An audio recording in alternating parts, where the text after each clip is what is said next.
Samantala, arestado ang isang lalaki sa Ermita, Manila matapos mahuli ng mga operatiba ng Manila District Anti-Cybercrime Team sa iligal na pagbebenta ng mga online financial accounts sa social media. Nakibalita dyan si Patrolwoman Mary Grace Artesuela.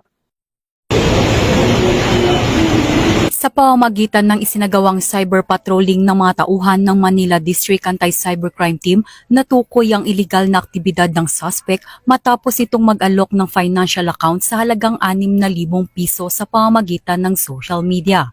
Agad na nakipag-ugnayan ang mga otoridad sa suspect at nakipagkasundo para sa isang meet-up sa Ermita, Manila. Sa isinagawang entrapment operation, nahuli ang suspect matapos mapatunayan na aktibo at tunay ang mga ibinebentang financial accounts na labag sa umiiral na batas.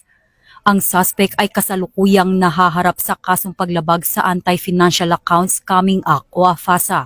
Nasa kustodiya na ngayon ng MDAC ang suspect, kabilang ang mga nakumpiskang ebidensya para sa komprehensibong dokumentasyon at tamang disposisyon ng kaso.